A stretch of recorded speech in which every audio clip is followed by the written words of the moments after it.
ce que j'expliquais, c'est la relation entre ce que le langage humain, c'est-à-dire ce que peut un utilisateur et ce qu'il peut écrire sur la machine, et comment la machine, qui se compose physiquement au niveau du hardware, au plus bas niveau des circuits électriques. Je vais partager le tableau.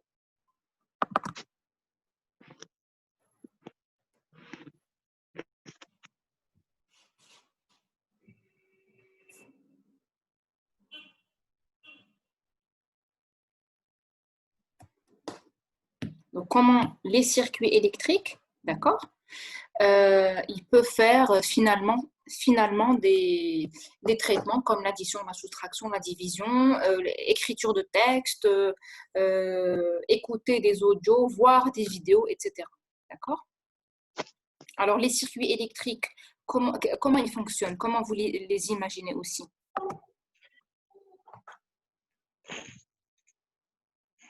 Ce sont des fils. Madame, Oui?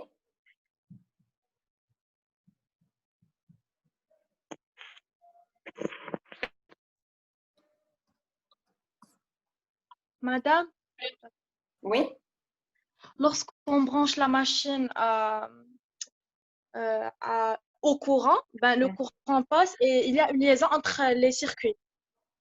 Exactement. Donc, les circuits électriques ont besoin d'électricité, ont besoin du voltage. D'accord? Et les circuits de l'ordinateur fonctionnent soit avec 0 volts, soit avec 5 volts. Et c'est comme le système d'un interrupteur. Pour allumer la lumière, on éteint ou on allume. On éteint, on allume. Quand c'est éteint, c'est 0 volts. D'accord? 0 volts. Et quand c'est allumé, c'est 5 volts. Il y a ces deux possibilités pour les circuits électriques d'un ordinateur. D'accord? Pour le langage binaire, comme vous le savez, on dit que la machine, c'est le langage de bas niveau. D'accord? Et on dit que la machine ne comprend que des 0 et des 1, mais finalement, elle comprend plutôt des 0 volts et des 5 volts. On verra comment. Donc, tout ce qu'on veut exprimer est finalement traduit en binaire. On a dit que le 2, c'est 1 et 0. Le 3, c'est 1 et 1. Le 4, c'est 1, 0, 0. Le 5, c'est 1, 0, 1, etc. D'accord? Alors, un peu plus haut, on a l'utilisateur. Donc, qui êtes-vous qui utilisez la machine? Quand vous allumez une machine, qu'est-ce que vous avez en software? Vous avez une interface. Quelle est la première interface que vous pouvez voir si c'est installé? C'est le système d'exploitation, Operating System. Le système d'exploitation, c'est l'interface qui vous permet en fait d'installer des logiciels, de gérer les fichiers, de supprimer un fichier, ajouter un fichier, ouvrir un document, etc. Comme exemple de système d'exploitation, c'est par exemple Windows, d'accord? C'est par exemple Mac OS pour les machines Apple. Et par exemple, vous pouvez avoir Linux pour les machines qui ont un système d'exploitation qui ont comme noyau Unix. D'accord? Donc, il y a plusieurs versions, par exemple, de Windows. Une fois que vous l'installez, vous avez la possibilité de gérer, la machine. D'accord? Donc, on peut installer, on va dire, sur le système d'exploitation, le Word, par exemple, ici. Là, je suis en train juste de schématiser, d'accord? On peut installer, par exemple, Word, on peut installer un éditeur de texte, on peut installer Excel, on peut installer un logiciel qui permet de faire des dessins, un logiciel qui permet de lire des audios, etc. Donc, c'est ici où on peut installer les logiciels. Ou des navigateurs, par exemple. Navigateur, ce sont des interfaces qui permettent d'accéder à Internet, comme par exemple Safari ou Google Chrome ou bien Mozilla Firefox, d'accord, etc. Et on peut gérer bien évidemment les fichiers, ouvrir un fichier, supprimer un fichier, etc. D'accord? Donc c'est ça un operating system ou c'est ça un système d'exploitation. Avant, donc, avant l'apparition des operating systems graphiques, comme ce que vous avez maintenant, le Windows que vous utilisez, il y avait juste une ligne de commande que je peux partager avec vous. Donc, je vais partager tout.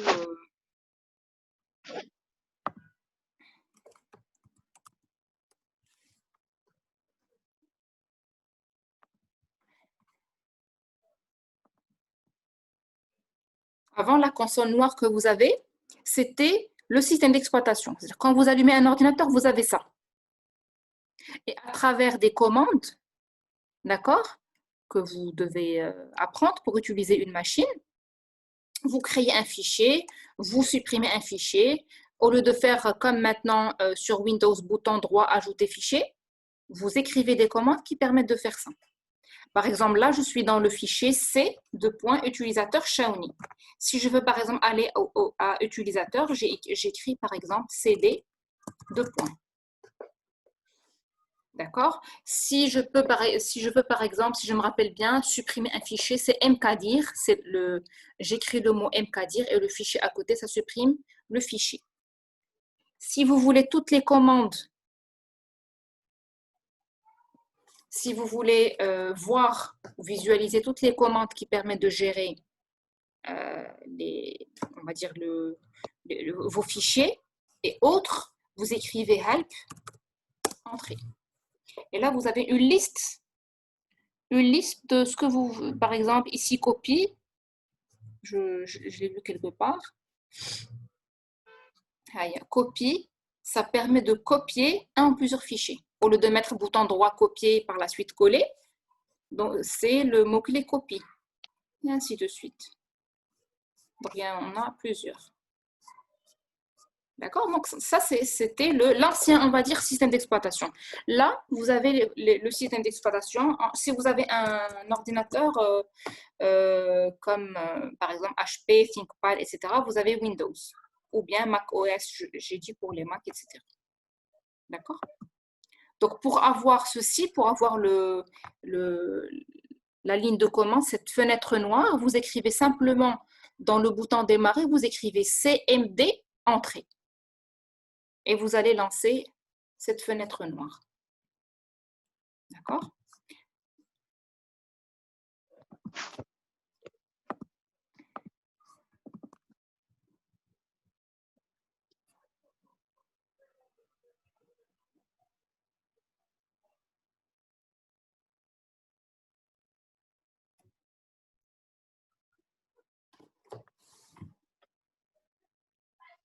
Alors, parmi les choses qu'on peut installer quand on a un système d'exploitation, ce sont les environnements de programmation, comme CodeBlocks.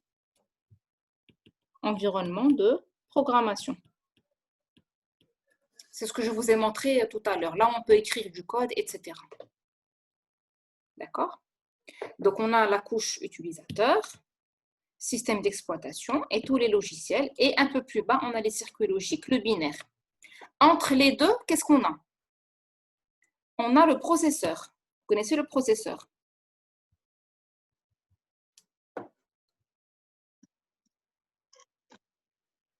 On dit que c'est celui qui fait les calculs, tous les calculs.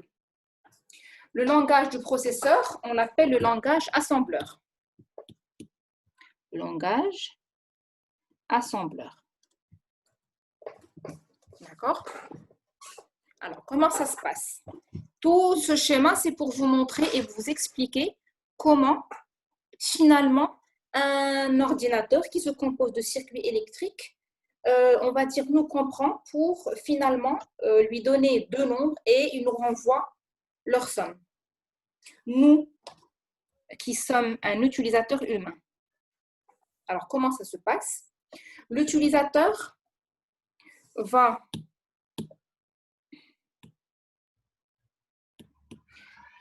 écrire, par exemple, dans un environnement ici.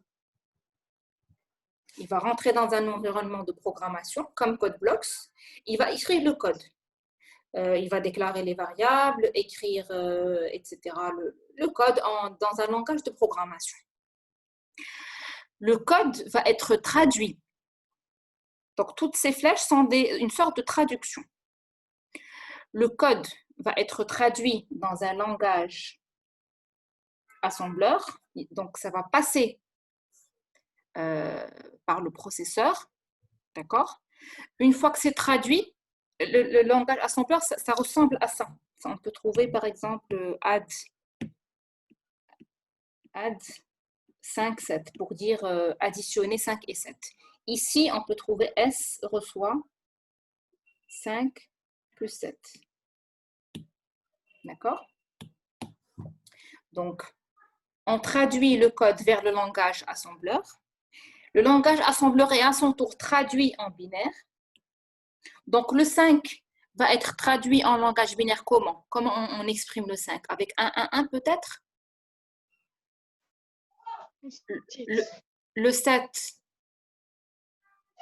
Le 7 en binaire. Le add, c'est-à-dire l'addition, le plus, il a aussi son code en binaire. Alors, entre les deux, ici, il y a le code ASCII, si vous entendez parler du code ASCII. Vraiment, on ne va pas rentrer dans toutes les couches, etc. C'est traduit en binaire et le binaire est traduit en circuit électrique. Comment est faite cette traduction? Tout ce qui est 1 en binaire va être traduit en 5 volts. Et tout ce qui est 0 en binaire va être traduit en 0 volts.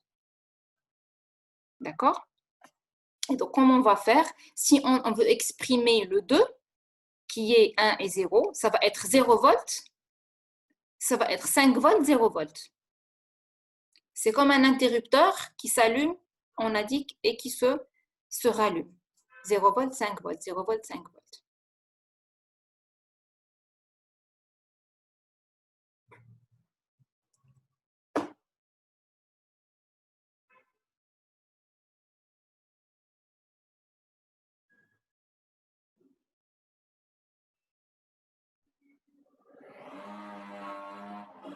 D'accord?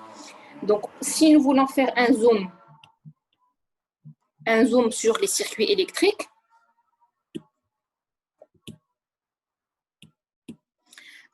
si par exemple on veut faire la somme pour faire simple de 2 plus 3. Si on l'a traduit en binaire, ça va être quoi? On a dit 1, 0, plus 1 et 1. Et ça nous donne le 5. N'est-ce pas? Oui, madame. Donc le 5 qui est traduit en quoi?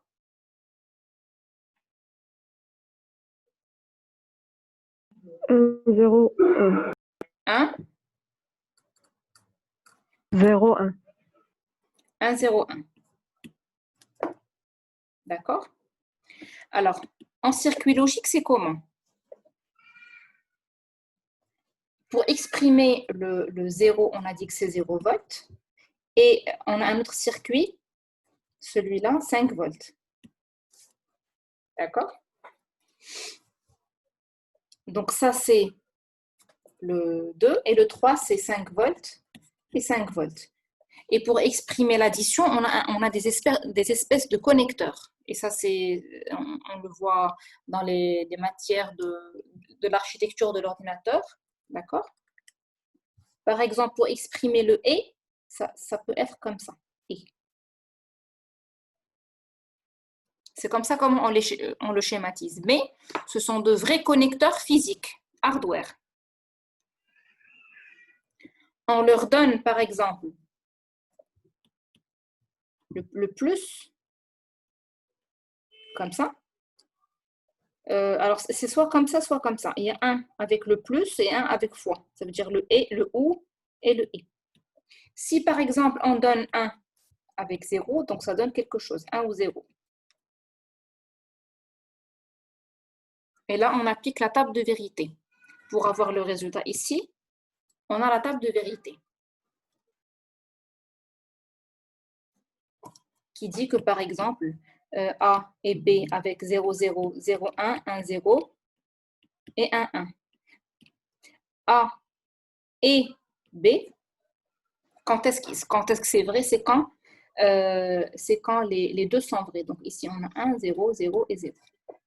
Si on veut exprimer ce 0, qui est en mathématiques le fois, c'est comment? Qu'est-ce qu'on dit? Si on a par exemple 1 et 1, qui est 5 volts, 5 volts, qu'est-ce qu'on nous aurons? Nous aurons 1 en sortie. Mais si on a 0 fois 1, donc ça nous donne 0. C'est comme ça comment les circuits électriques font du calcul. Est-ce que vous imaginez un petit peu comment ça se passe au niveau des circuits électriques? Comment des circuits électriques peut faire une addition?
Vous suivez?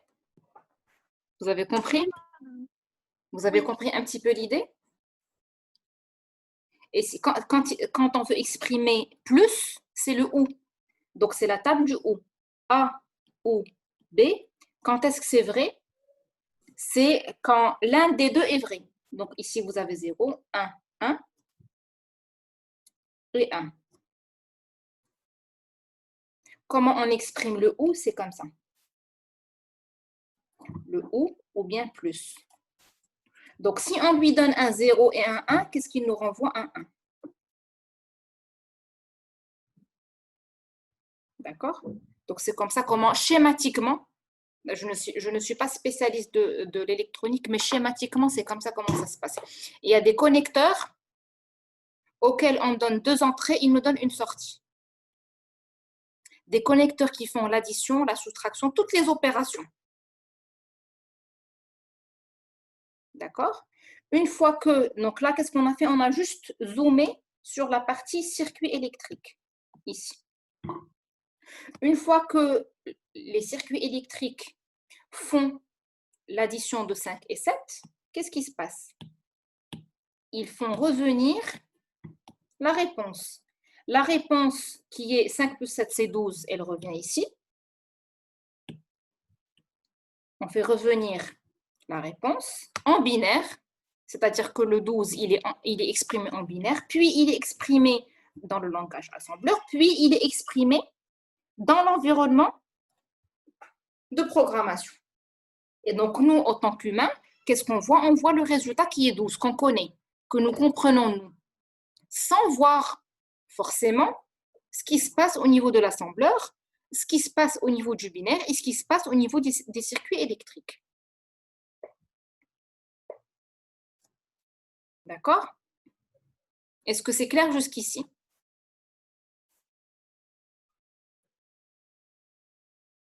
Est-ce qu'il n'y a pas de questions?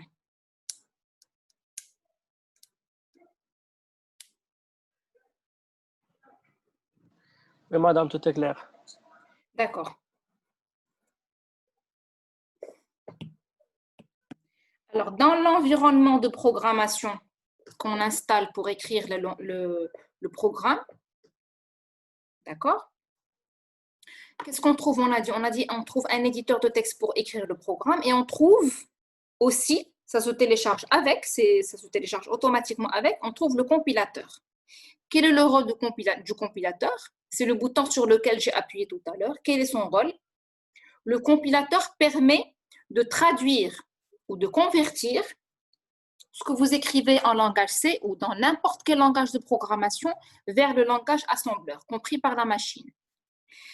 Et par la suite, le langage assembleur va être traduit en binaire et le binaire va être traduit en circuit électrique. Ou ça va faire l'inverse, circuit électrique, binaire, binaire, langage assembleur, et ça va retourner vers l'utilisateur pour avoir le résultat.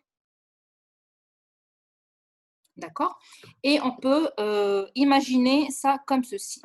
Je vais partager autre chose, le cours, voilà.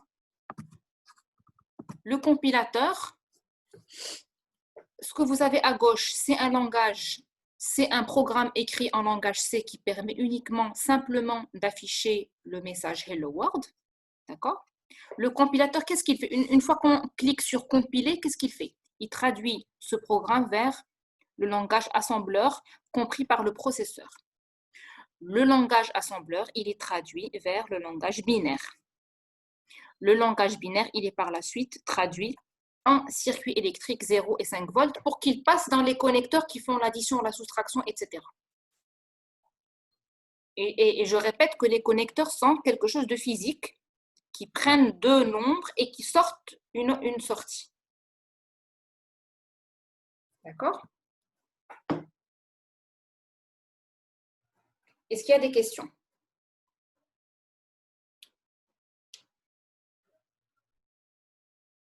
Non, madame. D'accord. Donc, on va finir dans... Je vais finir une petite idée et on arrête.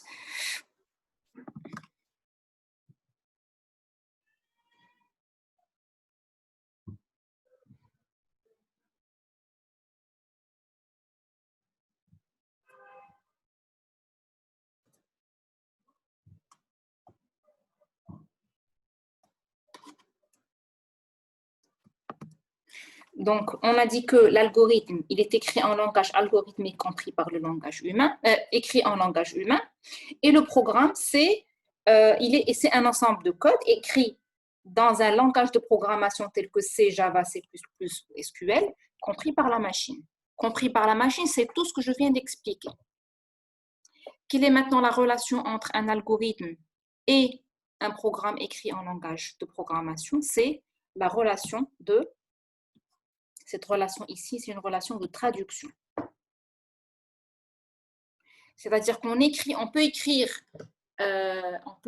un algorithme et on le traduit vers un langage de programmation. On peut le traduire en C, on peut le traduire en Java, etc.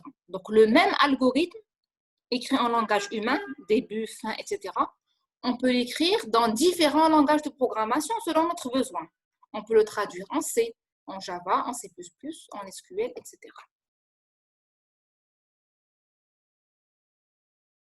D'accord? Donc, la relation, c'est une relation de traduction.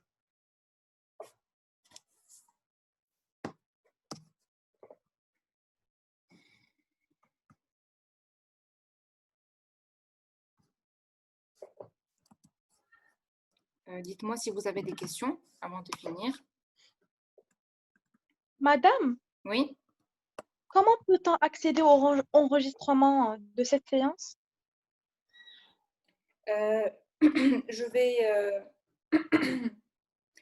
vais vous donner le lien du Drive où je vais poser, les vidéos. Vous allez trouver 3 vidéos parce qu'on a fait 3 enregistrements là maintenant. Et vous allez les voir. D'accord, merci madame. D'accord? Bon, j'aurais aimé continuer, mais là, on a dépassé les 1h30. Bon, apparemment, on va commencer même les TD à distance, selon Madame Yara hier. Donc voilà, on va s'arrêter là pour le moment. Vous essayez de revoir ça pour une révision, d'accord? Déjà, je vais arrêter l'enregistrement. Pour la semaine prochaine, donc on va commencer le cours et le TD. C'est-à-dire qu'on aura 2 séances à partir de la semaine prochaine, d'accord?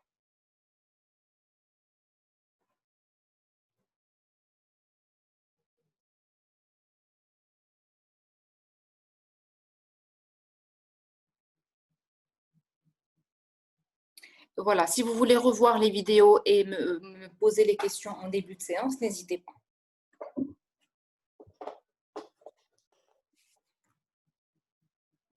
D'accord? Donc, je vais envoyer au délégué dans un jour ou deux le lien des vidéos.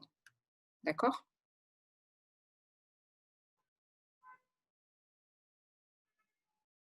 D'accord, madame, merci. D'accord? Donc, voilà, s'il n'y a pas de questions, on s'arrête.